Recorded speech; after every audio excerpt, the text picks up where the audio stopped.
As some of you might know, uh, while I do work on and study various technologies, the one which I've been focusing on over the past year or so is AI, or artificial intelligence.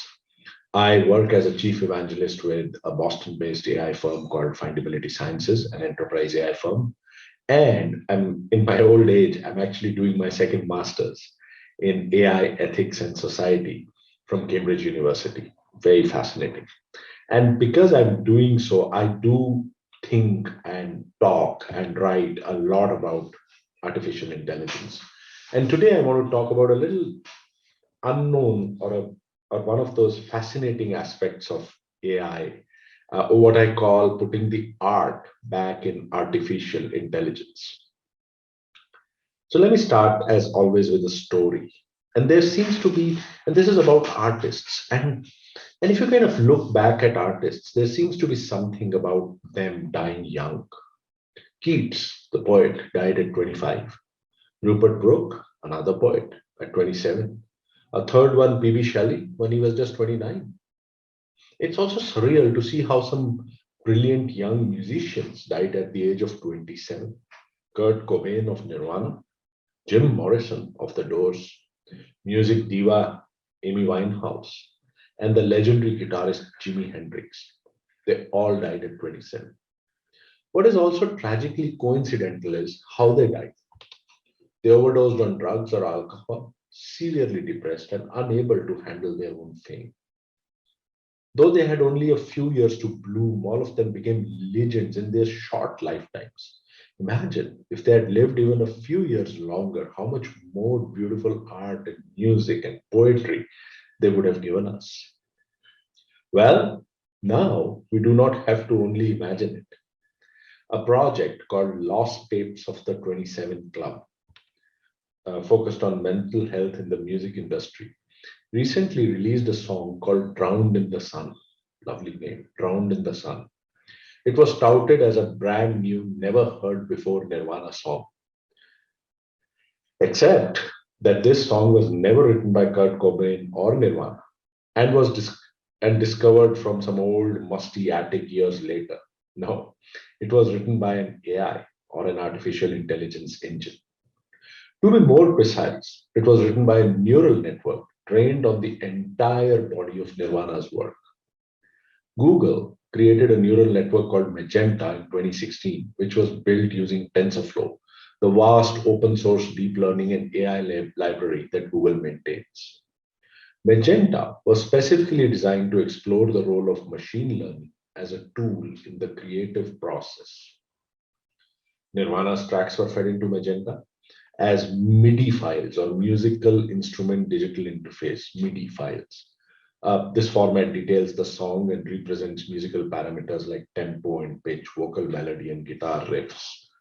The neural network found patterns and linkages in these different elements and used these to predict what would come next, and thus created an entire song. What is interesting is that Magenta did not act like one magic black box, bringing out new songs. Magenta wrote the music, but a totally different neural network wrote the lyrics. Then a team of Nirvana loving humans sorted through pages and pages of output to find lyrics that fit the melodies that were created by Magenta. Another story. A couple of years before this, a new artist burst into the brand logo and branding art scene, this time in Russia. Her name was Nikolai Aronov, and she was part of the biggest multidisciplinary design company in Russia called Art.Lebedev Studio. Her work created a lot of buzz, snagged 20 odd clients, and created a large following in social media. Her designs were out of the world, beautiful visual, and almost unhuman in their prolific output. In fact, you should check out Nikolai Aronov, Aranov, on Google and see her designs. And this was probably because Nikolai was, as you guessed it, not a human, but an AI. The AI was trained using hand-drawn vector images, each associated with one or more themes. If you wanted to start a new design, you described the client, the goods and services on offer, and what kind of output you were looking for, a typical creative brief. Nikolai would then pass these words to find some associated images and produce several designs. Much like the Cobain process, it would go on to another set of algorithms, which would then touch up the designs. And finally, again, they would go to a human designer who would select the best option, enhance it if needed, and then present it to the client. Earlier, I have written and talked about how AI can be creative, whether in art, music, games, writing, or conversations. Microsoft Labs famously collaborated with partners to create a Rembrandt painting from scratch, 6 centuries after the Dutch artist died. You might want to see the next Rembrandt.com. DeepMind, uh, you know, the Google companies, their AlphaGo comprehensively defeated the Go world champion in the creative human game of Go. IBM's Watson debated the world champion human debater, though it was bested by the human this time. And OpenAI's GPT-3 blew our minds on how well it could converse and write on anything. Even I worked with my AI partner, Findability Sciences, to hack together an AI bot that wrote a chapter on itself, AI writing on AI, in my first book, The Tech Whisperer. So, as artificial intelligence sprouts all around us to do things that we thought only humans could do, find directions, drive cars, design houses, the last bastion of humankind seems to be creativity. Creativity is a part of human nature, said the artist IB. It can only be untaught. But still, here we are managing to teach AI to be creative in ways that threatens our species. Can it replace us?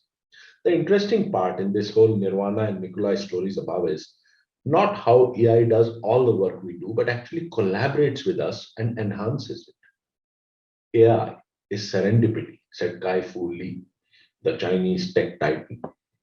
It is here to liberate us from routine jobs, and it is here to remind us what it is that makes us human.